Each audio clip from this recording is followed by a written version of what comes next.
ಪ್ರಿಯ ವೀಕ್ಷಕರೇ ನಮಸ್ಕಾರ. ತಮ್ಮ ಪ್ರೀತಿಯ ಹುಚ್ಚಿನ ಪೈಕಿ ಮಾಡುವಂತ ನಮಸ್ಕಾರ. ಪ್ರಿಯರೇ, ಇವತ್ತೊಂದು ದಿವಸ ಒಂದು ಅದ್ಭುತವಾದಂತ ಕಥೆಯನ್ನ ತಮ್ಮ ಮುಂದೆ ನಾನು ಹೊತ್ತು ತರ್ತಾ ಇದ್ದೀನಿ.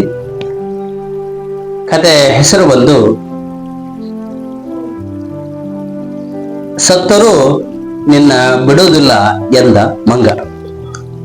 ಸತ್ತರೂ ನಿನ್ನ ಬಿಡುವುದಿಲ್ಲ ಎಂದ ಮಂಗ. ಒಂದು ಊರು. ಆ ಊರಿನಲ್ಲಿ ಸಾಕಷ್ಟು ಗಿಡ ಮರ, ಪ್ರಕೃತಿ ಸೌಂದರ್ಯ ಬಹಳ ದಟ್ಟವಾಗಿತ್ತು. ಅಲ್ಲಿ ಸಾಕಷ್ಟು ಪ್ರಾಣಿಗಳು ಕೂಡ ವಾಸವಾಗಿತ್ತು. ಜೊತೆಗೆ ಅನೇಕ ಪಕ್ಷಿಗಳು ಕೂಡ ಅಲ್ಲಿ ವಾಸವಾಗಿದ್ದು. ಪಕ್ಷಿಗಳು ಹೀಗೆ ಎಲ್ಲಾ ಪ್ರಾಣಿಗಳು ವಾಸವಾಗಿತ್ತು. ಹಾಗೆ ಈ ಮಂಗಗಳು ಕೂಡ ಏನಂತಂದ್ರ ಗಿಡದೊಳಗೆ ವಾಸವಾಗಿದ್ದು. ಹೀಗಾಗಿ ಒಂದಿನ ಒಂದ್ ಮಂಗ ಅದು ಗಿಡದಲ್ಲಿ ಕೂತುಕೊಂಡಿತ್ತು. ಅನೇಕ ಬಗೆಯ ಹಣ್ಣುಗಳನ್ನ ಏನ್ ಮಾಡ್ತಿತ್ತು, ತಿಂತಾ ಇತ್ತು. ಅನೇಕ ಗಿಡಗಳಿಂದ ಗಿಡಕ್ಕೆ, ಗಿಡದಿಂದ ಗಿಡಕ್ಕೆ ಹೋಗಿ ಹಾರಿ ಹಾರಿ ಅಲ್ಲಿರುವಂತ ಹಣ್ಣುಗಳನ್ನ ತಿಂತಾ ಇತ್ತು. ಮಾವಿನ ಗಿಡದಲ್ಲಿ ಮಾವಿನ ಹಣ್ಣನ್ನ, ಸೇಬು ಹಣ್ಣಿನ ಗಿಡದಲ್ಲಿ ಸೇಬು ಹಣ್ಣನ್ನ, ಪ್ಯಾರ್ಲೆ ಗಿಡದ ಹಣ್ಣದಲ್ಲಿ ಪ್ಯಾರ್ಲೆ ಹಣ್ಣನ್ನ, ಹೀಗೆ ಹುಂಚಿ ಹಣ್ಣಿನ ಗಿಡದಲ್ಲಿ ಹುಂಚಿ ಹಣ್ಣನ್ನ, ಹೀಗೆ ಯಾವ್ಯಾವ ಗಿಡಗಳ ಹುತಿಕ ಹಣ್ಣುಗಳನ್ನ ತಿಂತಾ ಇತ್ತು. ಹೀಗೆ ತಿಂತ ತಿಂತ ತಿಂತ ಆ ಮಂಗ ಒಂದು ದಿನ ಊರೊಳಗೆ ಬಂತು. ಊರೊಳಗೆ ಬಂದಾಗ ಆ ಮಂಗ ಒಂದು ಮನೆಯ ಛಾವಣಿಯಿಂದ ಇನ್ನೊಂದು ಛಾವಣಿಗೆ ಹಾರ್ತಾ ಇದೆ.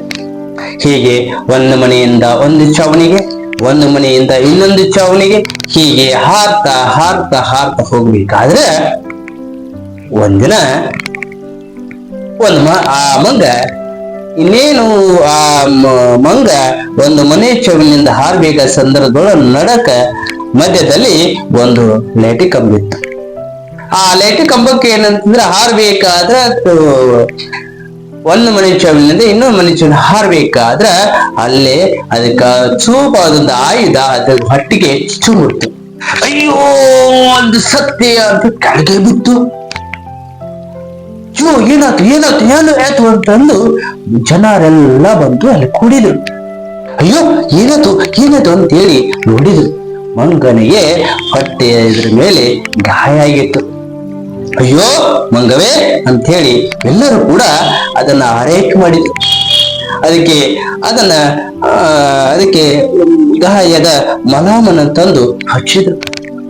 ಎಲ್ಲ ಜನ ಹುಡಿದ್ರು. ಅಯ್ಯೋ ಪಾಪ, ಅಯ್ಯೋ ಪಾಪ, ಅಯ್ಯೋ ಪಾಪ ಮಂಗವೇ ಅಂತ ಹೇಳಿ ಎಲ್ಲರೂ ಕೂಡ ತಮ್ಮ ಬೇಜಾರವನ್ನ ವ್ಯಕ್ತಪಡಿಸಿದ್ರು, ಮಲಾಮ್ ಹಚ್ಚಿದ್ರು.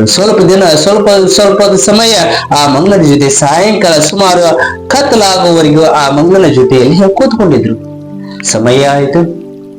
ಎಲ್ಲರೂ ತಮ್ಮ ತಮ್ಮನೆಗೆ ಹೊರಟು ಹೋದ್ರು. ಪಾಪ ಮಂಗ ಒಂದೇ ಮಲ್ಕೊಂಡಿತ್ತಲ್ಲಿ ರಸ್ತೆಯಲ್ಲಿ. ಪಾಪ ಒಬ್ಬ ಮುದುಕ, ಒಬ್ಬ ಅಜ್ಜ ಬಂದ. ಅಯ್ಯೋ ಪಾಪ ಮಂಗವೇ, ಒಬ್ಬನೇ ನೀನು ಹಿಂದೆ ಮಳೆಗಿದೆಯಲ್ಲ, ಮಳೆ ಪಡೆ ಬಂದ್ರೆ ಹೇಗೆ ಅಂತ ಹೇಳಿ ಅಜ್ಜ ಆ ಮಂಗನನ್ನ ಅನಾಮತ ತನ್ನ ಕೈಗಳು ಎತ್ಕೊಂಡು, ಮಂಗವೇ ನಮ್ಮನೆಗೆ ಹೋಗೋಣವಾ ಅಂತ ಹೇಳಿ ಕೇಳಿದಾಗ, ಆಯ್ತಜ್ಜ ನಿಮ್ ಮನೆಗೆ ಹೋಗೋಣ ಅಂತ ಹೇಳ್ತು. ಆ ಅಜ್ಜ ಆ ಮಂಗನನ್ನ ಮನೆಗೆ ಕರ್ಕೊಂಡು ಬಂದ. ಅದಕ್ಕೆ ದಿನಾಲು ಏನ್ ಮಾಡ್ತಾ ಇದ್ದ, ಆ ಗಾಯಗಳನ್ನ ತೊಳೆದು ಅದಕ್ಕೆ ಮೊಲಾಮ್ ಹಚ್ಚೋದು, ಅದಕ್ಕೆ ಔಷಧಿಗಳನ್ನ ಹಚ್ಚೋದು, ಅದಕ್ಕೆ ಊಟ ಮಾಡಿಸೋದು, ಅದಕ್ಕೆ ಅಡ್ಡಾಡಿಸೋದು, ಹೀಗೆ ಅಜ್ಜ ದಿನನಿತ್ಯ ಆ ಮಂಗನನ್ನ ಮಾಡ್ತಾ ಇದ್ದ. ಹೀಗೆ ಮಾಡ್ತಿರ್ಬೇಕಾದ್ರ ದಿನಕ್ಕೆ ಮಂಗ ತಾನು ಆ ಗಾಯದಿಂದ ಆರಾಮಕ್ಕೋಂತ ಬಂತು. ಅವಾಗ ಮಂಗನಿಗೆ ಅಜ್ಜ ಒಂದಿನ ಕೇಳ್ತಾನೆ, ಮಂಗವೇ ಮಂಗನ, ಇಲ್ಲಿವರೆಗೆ ನೀನಾಗಿದಿ, ಆರಾಮಾಗಿದ್ಯಪ್ಪ, ನೀನು ಎಲ್ಲಿ ಹಣ್ಣುಗಳು ತಿಂತಾ ಇದ್ದಲ್ಲ, ಎಲ್ಲ ಗಿಡದಿಂದ ಗಿಡಕ್ಕೆ ಹಾರ್ತಾ ಇದ್ದಲ್ಲ, ನೀನು ಹೋಗಿನ ಮೇಲೆ ನಿನ್ ಸ್ಥಳಕ್ಕೆ ನೀನು ಹೋಗು ಅಂತ ಹೇಳಿ ಅಜ್ಜ ಕೇಳಿದಾಗ, ಇಲ್ಲ ಜಾ, ಇಲ್ಲ ನಾ ಹೋಗುದಿಲ್ಲ ಜಾ, ನಾನ್ ನಿನ್ ಬಿಟ್ಟು ಹೋಗೋದಿಲ್ಲ ಅಜ್ಜ ಅಂತ ಹೇಳಿ ಮಂಗ ಹಠ ಮಾಡ್ತೀವಿ. ಇಲ್ಲ ನೀನ್ ಹೋಗು, ನಿನ್ ಜಗಕ್ಕೆ ನೀನ್ ಹೋಗು ಅಂತ ಹೇಳಿ ಏನಪ್ಪ ಅಂದ್ರ ಅಜ್ಜ ಒತ್ತಾಯ ಮಾಡಿದಾಗ, ಇಲ್ಲ ಅಜ್ಜ ದಯವಿಟ್ಟು ನಾನ್ ನಿನ್ನ ಬಿಟ್ಟು ಹೋಗೋದಿಲ್ಲ. ಇಷ್ಟು ದಿನ ನನ್ನನ್ನು ನೀನು ಆರೈಕೆ ಮಾಡಿದ್ದಿ, ನನಗೆ ನೀವು ಊಟ ಮಾಡಿಸಿದ್ದಿ, ನನ್ನ ಗಾಯಗಳ ಮಾಡಿಸಿದ್ದಿ, ನಿನ್ನನ್ನು ಒಬ್ಬತ್ತ ಬಿಟ್ಟು ನಾನು ಇಲ್ಲೂ ಹೋಗೋದಿಲ್ಲ ಅಜ್ಜ, ನಿನ್ನ ಬಿಟ್ಟು ಹೋಗೋದಿಲ್ಲ ಅಂತ ಹೇಳಿ ಮಂಗ ಅಳ್ಲಿಕ್ಕೆ ಪ್ರಾರಂಭ ಆಗ್ತೈತಿ. ಅವಾಗ ಅಜ್ಜ ಹೇಳ್ತಾನ ಮಂಗನ್ನ, ನೋಡು ನನ್ನ ಮಕ್ಕಳಿದ್ರು, ನನ್ನ ಸೊಸೆಂದ್ರಿ ಇದ್ರು, ನನ್ನ ಮೊಮ್ಮಕ್ಕಳಿದ್ರು, ಅವರೆಲ್ಲ ನಾನು ಬೇಡ ಅಂತ ಬಿಟ್ಟು ಹೋಗ್ಯಾರ.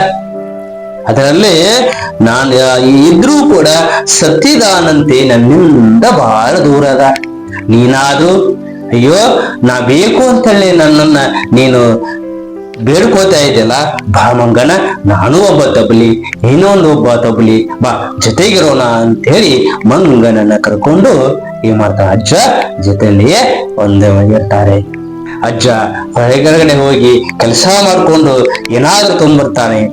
ಮಂಗಣ್ಣ ಮನೆಯಲ್ಲಿ ನೀರು, ಹೀಗೆ ಒಂದೊಂದೇ ಕೆಲಸ ಮಾಡ್ಕೋತ ಅಜ್ಜ ಮಂಗನ ಬಹಳ ಪ್ರೀತಿ, ಸಹನೆ, ಸಹಕಾರ, ಪ್ರೀತಿ, ವಿಶ್ವಾಸದಿಂದ ಒಬ್ಬರಿಗೊಬ್ಬರು ಬಹಳ ಪ್ರೀತಿಯಿಂದ ಅವ್ರು ಏನ್ ಮಾಡ್ತಾರೆ, ಅಲ್ಲಿ ಜೀವನವನ್ನ ನಡೆಸ್ತಾರೆ. ಅವರು ಸಾಕ್ಬೇಕಾದ್ರೆ ಅಲ್ಲಿ ಅಜ್ಜನಿಗೆ ಪಾಪ ಒಂದಿನ ಮಧ್ಯರಾತ್ರಿ ಅಜ್ಜನಿಗೆ ಹುಷಾರಾಗೋದಿಲ್ಲ. ಅಯ್ಯೋ ಅಜ್ಜನಿಗೆ ಕಬ್ಬ ಬಂದ್ಕೊಂಡಿರ್ತದೆ ಎದೆಯಲ್ಲಿ. ಅಯ್ಯೋ ಅಯ್ಯೋ ಅಂತ ಹೇಳಿ ಅಜ್ಜ ಚೀರ್ಲಿಕ್ಕೆ ಪ್ರಾರಂಭ ಮಾಡ್ತಾನೆ. ಅಯ್ಯೋ ನಮ್ಮ ಅಜ್ಜನಿಗೆ ಏನಾಗೈತಿ, ಏನೋ ಆಗಿದೆ ಅಂತ ಹೇಳಿ ಮಂಗನ ಓಡಿ ಹೋಗ್ತದೆ. ಅಯ್ಯೋ ಅಜ್ಜ ಏನಾಯ್ತು ಅಜ್ಜ, ಏನಾಯ್ತು ಅಂತ ಹೇಳಿ ಅಜ್ಜ ಮಂಗನನ್ನ ಕೇಳುವಾಗ, ಅಯ್ಯೋ ಮಂಗನ ನನಗೆ ಆರಾಮಿಲ್ಲಪ್ಪ ಅಂತ ಹೇಳಿದಾಗ ಮಂಗನ ಪಾಪ ಓಡಿ ಹೋಗ್ತದೆ. ಡಾಕ್ಟರ್ ಮನೆ ಬಾಗ್ಲನ್ನ ಠಕ್ ಠಕ್ ಠಕ್ ಅಂತ ಬಡಿತೈತಿ. ಅಯ್ಯೋ ಡಾಕ್ಟ್ರೇ ಡಾಕ್ಟ್ರೇ, ನಮ್ಮ ಅಜ್ಜನಿಗೆ ಆರಾಮಿಲ್ಲ, ಬರ್ರಿ ಬೇಗ ಬನ್ನಿ ಅಂತ ಹೇಳಿ ಅಜ್ಜನನ್ನ ಕರೆದಾಗ ಆ ಡಾಕ್ಟರ್ ಆ ಮಂಗನನ್ನ ಮಾತು ಕೇಳ್ಕೊಂಡು ಬೇಗನೆ ಬರ್ತಾರ. ಆ ಮನೆಗೆ ಆ ಅಜ್ಜನ ಮನೆಗೆ ಬರ್ತಾರ. ಅವಾಗ ಬಂದು ನೋಡ್ತಾರೆ, ಅಜ್ಜ ಪಾಪ ಅಜ್ಜನ ಪ್ರಾಣ ಪಕ್ಷಿ ಹಾರಿ ಹೋಗ್ಬಿಟ್ಟದ್ದು. ಹೀಗೆಲ್ಲಾಗಿ ಅಯ್ಯೋ ಅಜ್ಜ ನಾನು ಬಿಟ್ಟು ಹೋದೆ ಅಜ್ಜ, ಅಯ್ಯೋ ಅಜ್ಜ ನಾನು ಯಾರ್ಲಿ ನಿನ್ ಜೊತೆಗೆ ಇರ್ಲ ಅಜ್ಜ, ನೀನ್ ನನಗೆ ಬೇಕು ಅಜ್ಜ ಅಂತ ಹೇಳಿ ಮಂಗನ್ನ ಗರಿದು ಹೊರಟದ. ಎಲ್ಲ ಮಂದಿ ಬಳಗ ಎಲ್ಲರೂ ಕೂಡ್ತಾರೆ, ಅಜ್ಜನನ್ನ ಊಟಕ್ಕೆ ಬಡಿತಾರ, ಎಲ್ಲರೂ ಬರ್ತಾರ, ಖುಷಿ ಮಾಡಿಸ್ತಾರ. ಅವಾಗ ಮಂಗನ ಕೂಡ ಅಲ್ಲೇ ಆಗ್ತದ. ಬಂಧು ಮಿತ್ರ ಇನ್ನೇನೆಲ್ಲ ಬಂಧು ಮಿತ್ರರು ಎಲ್ಲರೂ ಹೋದ್ರು, ಬಂದು ಬರ್ತಾ ಇದ್ದಾರ. ಬರೋದೆಲ್ಲ ಮುಗಿಯುತ್ತೆ. ಇನ್ನೇನು ಸಾಯಂಕಾಲ ಸಮಯ ಅಜ್ಜನ ಹೆಣವನ್ನ ಸಮಾಧಿಗೆ ಕರೆದುಕೊಂಡು ಹೋಗ್ಬೇಕು. ಅವಾಗ ಮಂಗನ್ನ ಬಾಗಿಲ ಹತ್ರ ಕೂತ್ಕೊಂಡು ಏನ್ ಮಾಡ್ತಾನ, ಅಯ್ಯೋ ಬೇಡಿ ನಮ್ಮ ಅಜ್ಜನ್ ಕರ್ಕೊಂಡು ಹೋಗ್ಬೇಡಿ, ಬೇಡಿ ನಮ್ಮ ಅಜ್ಜನ್ ಕರ್ಕೊಂಡು ಹೋಗ್ಬೇಡಿ, ನಾವು ನಮ್ಮ ಅಜ್ಜನ್ ಬಿಡುದಿಲ್ಲ ಅಂತ ಹೇಳಿ ಬರುವಂತ ಅಲ್ಲಿ ಆ ವ್ಯಕ್ತಿಗಳ ಕಾಲು ಹಿಡಿತೈತಿ. ಬೇಡ ನಮ್ಮ ಅಜ್ಜನ್ ಕರ್ಕೊಂಡು ಹೋಗ್ಬೇಡ್ರಿ, ನಾನು ಒಬ್ಬನ ಇರ್ತೇನೆ, ದಯವಿಟ್ಟು ಕರ್ಕೊಂಡು ಹೋಗ್ಬೇಡ್ರಿ ಅಂತೇಳಿ. ಇಲ್ಲಿ ಬನ್ನಿ, ಇಲ್ಲಪ್ಪ ನಿಮ್ಮ ಅಜ್ಜನ್ ಹೀಗೆ ಬಿಡಕಾಲ, ನಾವು ಆತನನ್ನ ಇದು ಮಾಡ್ಬೇಕು, ಸಂಸ್ಕಾರ ಮಾಡ್ಬೇಕು ಅಂತ ಒಳ್ಳೆ ಬರ್ತಾರೆ. ಆದ್ರೂ ತನ್ನ ಹಠ ಬಿಡ್ಲಿಲ್ಲ. ಮಂಗನ ಹೋಗಿ ಎಲ್ಲಿ ಕೂತದ, ಆ ಅಜ್ಜನ ಹೆಣದ ತೊಡೆ ಮೇಲೆ ಕೂತದೆ. ಬೇಡಿ ನಮ್ಮ ಅಜ್ಜನದು ಒಯ್ಬೇಡಿ ಅಂತ ಹೇಳಿ ಎಲ್ಲ ಜನ, ಇಲ್ಲಪ್ಪ ನಿಮ್ಮ ಅಜ್ಜನ ನಾವು ಸಂಸ್ಕಾರ ಮಾಡ್ಬೇಕು, ಹೀಗೆ ಇಟ್ರೆ ಆಗುದಿಲ್ಲಪ್ಪ ಅಂತ ಹೇಳಿ ಮಂಗನನ್ನ ರಮಿಸಿ ಕೊನೆಗೆ ಆ ಅಜ್ಜನನ್ನ ಸಂಸ್ಕಾರ ಮಾಡ್ಲಿಕ್ಕೆ ಕರ್ಕೊಂಡು ಹೋಗ್ತದ. ಅಲ್ಲಿ ಓದೆಲ್ಲ ಸಂಸ್ಕಾರಗಳನ್ನು ಮಾಡಿ ಅಜ್ಜನನ್ನ ಎಲ್ಲ ಮುಗಿಸಿ ಅವಾಗ ಅಲ್ಲಿದ್ದ ಜನ ಹೇಳ್ತಾರ, ಮಂಗನ್ ಹೇಳ್ತದ, ನೋಡಿ ನಮ್ಮ ಅಜ್ಜ ನನ್ನನ್ನ ಜೋಪಾನ ಮಾಡಿದ, ನನ್ನ ಗಾಯವನ್ನ ಗುಣಪಡಿಸಿದ ಅಂತ ಹೇಳಿ ಗೋಗರೆದು ಅಂತದ. ನಮ್ಮ ಅಜ್ಜ ಬಾರೋ ಅಜ್ಜ ನಾವು ಗುಣಾಗಿದ್ದು ಬಾರೋ ಅಜ್ಜ ಅಂತ ಹೇಳಿ. ಆದ್ರ ಅಲ್ಲಿ ಕೂಡಿ ಜನ ಹೇಳ್ತದ, ಮನುಷ್ಯ ಇವತ್ತ ಏನೋ ಉಪಕಾರ ಮಾಡಿದ್ರು ಕೂಡ ಅದ ಮರೀತಾನ, ಮರಿ ಸ್ವಭಾವ ಒಂದು.